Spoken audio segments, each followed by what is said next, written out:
Entrevista Venevisión, líder en opinión, por tu canal independiente, Venevisión. Muchísimas gracias por acompañarnos como siempre en Entrevista Venevisión. Ya estamos listos para iniciar nuestra conversación con el invitado del día de hoy. Él es Pedro Benítez, historiador y columnista. Gracias por estar con nosotros en Entrevista Venevisión. No, gracias a ustedes, muy amables. Estamos hablando antes de la necesidad de comprensión de lo que sucede en Venezuela. Hoy es un día de marcha y contramarcha. ¿Cómo se vislumbra el panorama político a partir del día de hoy? Y sobre todo entendiendo las expectativas que se trazan a partir de fechas límites y convocatorias de calle, hasta qué punto este esquema no va a desgastar a la sociedad de lado y lado. ¿Cómo se interpreta esto?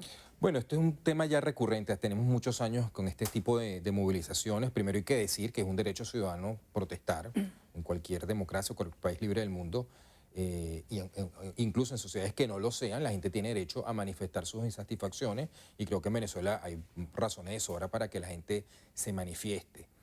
Ahora, en el caso de nosotros hemos visto esto durante este ciclo de reflujo y reflujo de la protesta popular que lleva muchos años, pero bueno, esto es consecuencia del deterioro que ha sufrido el país, pero más que eso, a la falta de acuerdo político. Es decir, Venezuela, y yo creo que es una lección que tenemos, empiezo por tu reflexión inicial, los venezolanos tenemos que sacar una lección de lo que nos ha pasado en los últimos 20 años. Nosotros hemos tenido un estilo de gobernar que empezó en el año 99, que en vez de atacar los problemas, ataca a las personas. Entonces siempre hay un enemigo, el enemigo anterior, el enemigo interior, el enemigo exterior. Entonces, si tú siempre estás atacando a las personas y no atacas los problemas, lo lógico es que sea que los problemas se agraven. Y es lo que nos ha pasado en Venezuela. Los problemas que ya habíamos heredado de finales del siglo XX se han agravado y otros problemas que no teníamos han aparecido. ¿Cómo se resuelve eso? ¿Cómo las sociedades civilizadas, las sociedades modernas resuelven eso? Mediante un acuerdo político. Venezuela tiene que llegar a un acuerdo político. Aquí en el país hay dos sectores políticos que necesitan reconocerse mutuamente, que son realidades políticas. Y mientras no haya un acuerdo político, bueno, esta situación de conflictividad y enfrentamiento en un contexto de deterioro general del país va a continuar. Hablando de acuerdo político, ¿cómo vislumbra lo que sucedió el día de ayer con la instalación del comité de postulaciones? Y esto puede ser una buena señal que se interprete como el inicio de acuerdos políticos entre gobierno y oposición. Te lo voy a poner así, creo que es una tenue luz de esperanza al final del túnel. Yo creo que el país tiene que ir por ahí. O sea, sería ideal que el campo democrático y el chavismo, el PSUV y los partidos que están en la Asamblea Nacional lleguen a un acuerdo finalmente, cosa que no ha sido posible en los últimos años, nombren un rector electoral que sea reconocido por todas las partes y que ese rector convoque las elecciones que está demandando la sociedad venezolana, elecciones justas, transparentes, con verificación internacional y que sea el pueblo venezolano el que elija sus autoridades de manera libre y sin un tipo de coacción y que el que pierda reconozca al que ganó y colabore con él, y el que ganó reconozca al que perdió y le pida su colaboración. Esa es la única manera que tenemos los venezolanos de salir del hueco donde nos hemos metido como sociedad.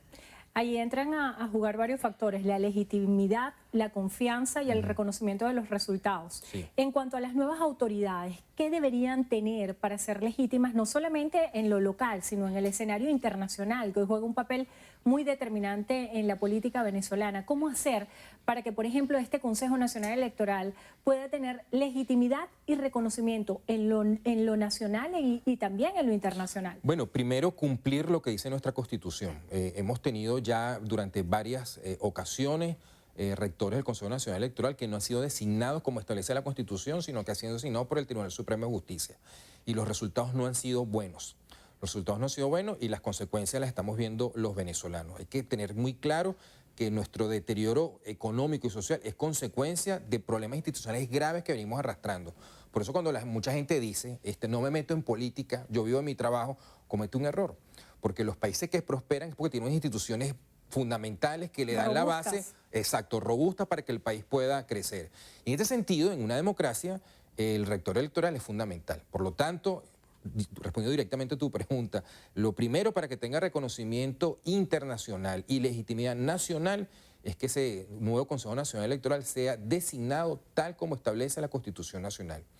Y bueno, después viene cosas que no son menos importantes, pero luego viene lo siguiente, bueno, que sean rectores profesionales que en el ejercicio de su cargo demuestren ecuanimidad, que tengan un compromiso con la justicia, que no se parcialicen por un lado, y que yo creo que esa es la forma de transmitirle confianza a los electores venezolanos y bueno, que el país entonces se exprese. Esa es la vía, ese es el primer pasito que tenemos que dar para que el país empiece a caminar nuevamente. En una sociedad como la venezolana, donde estamos viviendo una crisis económica, crisis social, para muchos la respuesta está en una solución política.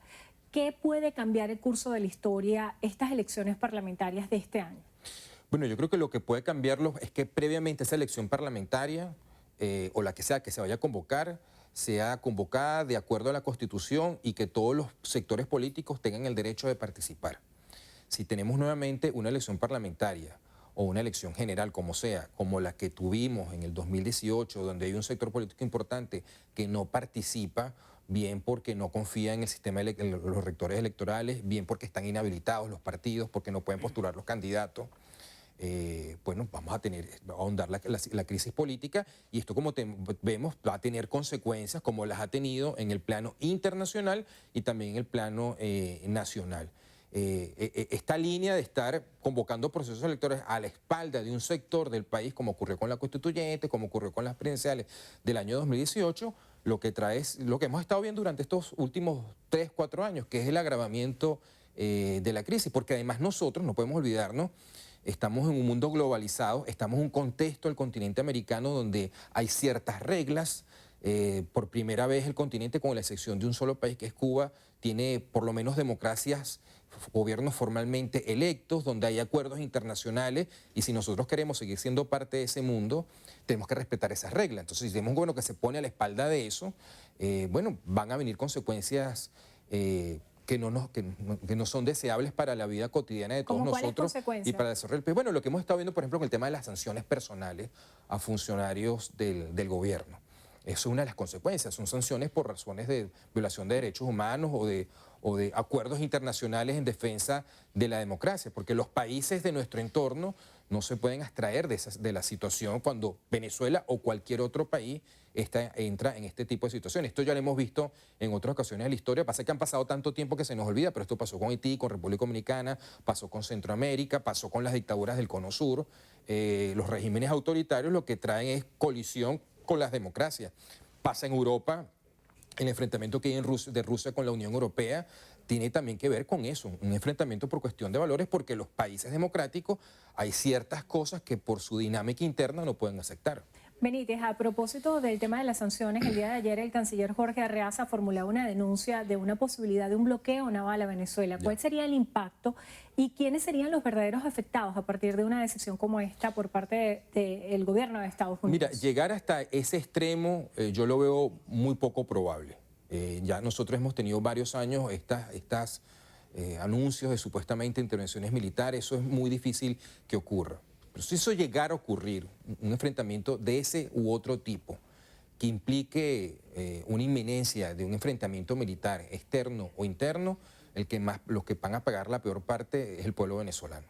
O sea, a ninguna sociedad, a ningún sector de ninguna sociedad le conviene llegar a eso.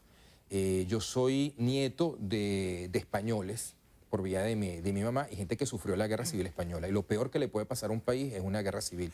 Y España llegó a una guerra civil simplemente porque no hubo disposición, lo que estábamos diciendo anteriormente, a llegar a un acuerdo. Entonces, para evitar que eso nos pase,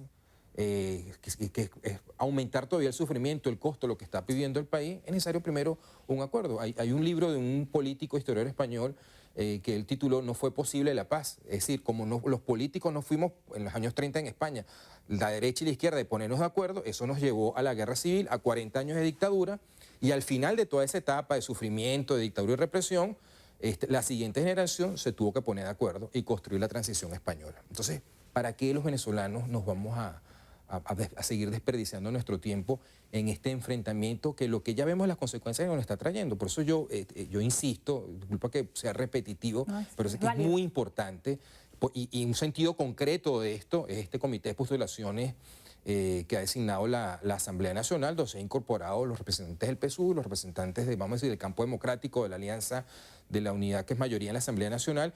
Bueno, es importante que llegue a un acuerdo, porque como ninguno tiene los 2/3, es necesario un acuerdo político. ¿A quién le conviene obstaculizar un proceso electoral en Venezuela? Porque muchas de las partes dicen que no se avanza porque la otra no quiere. En realidad, ¿a quién le conviene? Mira, en todo este tipo de situaciones, esto no es un hecho exclusivo de Venezuela, los venezolanos tienen un poco la obsesión de pensar que somos un caso único y que lo nuestro nunca ha ocurrido, y eso no es cierto. Si revisas la historia, ¿qué otro referente a nivel mundial podemos tener de Venezuela? Lo puedes ver en el caso de España, lo puedes ver en un montón de países donde esta situación se ha repetido. Concretamente lo que tú planteas, lo que suele ocurrir es que cuando hay dos sectores políticamente enfrentados o un sector tiene el poder y persigue a otro sector, pero al final del día son dos sectores, siempre hay extremos radicales. Y esos extremos radicales condicionan a los moderados. Entonces los moderados no se atreven a ni siquiera conversar, ni siquiera de un acuerdo, porque están chantajeados por los radicales. Entonces los radicales piensan, y esto ha pasado, esto en la historia se ha repetido una y otra vez, los radicales piensan que a ellos les conviene. Al final del día no le conviene a nadie, porque a nadie le conviene destruir su propia casa. Así es. Acerca del tema de los liderazgos a partir del 10 de marzo, ¿qué ocurre con los liderazgos de Juan Guaidó y de Nicolás Maduro? ¿Qué los sostiene a cada uno? Bueno, en el caso de Juan Guaidó, bueno, ya vemos que sigue, según los estudios de opinión, sigue siendo el líder político con mayor aceptación en el país. Era una figura desconocida para los venezolanos hace apenas 2 años. Repentinamente apareció. Esto suele ocurrir en las sociedades. Tiene la legitimidad que le da la Asamblea Nacional, el reconocimiento internacional, eso ya lo conocemos. Y bueno, él ha logrado conectar también por sus características personales, por su juventud, por su forma de ser, ha logrado conectar con una parte importante de la población, cosa que no le había ocurrido en mucho tiempo a otro líder opositor del campo democrático. Y en el caso de Nicolás Maduro, bueno, él ha administrado el capital político del presidente Chávez, que está disminuido, pero sigue existiendo, que es una realidad, que eso va a estar ahí, nos va a acompañar durante muchos años. Yo sé que hay mucha gente de la oposición que cuando alguien dice esto le molesta, pero eso hay que aceptarlo. El chavismo va a ser como el peronismo en Argentina, eso va a seguir existiendo y por mucho tiempo en el país con un estilo político con el que podemos estar de acuerdo o en desacuerdo. A mí no me gusta, pero tengo que aceptar que eso va a estar ahí. Y bueno, Nicolás Maduro ha logrado mantener un liderazgo ahí fundamentalmente porque tiene el control del Estado venezolano. Y eso le da una capacidad de proyección política que no tiene otro líder dentro del chavismo. Muchísimas gracias por estar con nosotros hoy en Entrevista a Venevisión. Pedro Benítez, historiador y columnista, gracias por estar con nosotros. Gracias a ti, muy amable. Y gracias a ustedes también. Que tengan todos muy buenas tardes. Será hasta la próxima. Entrevista Venevisión. Líder en opinión.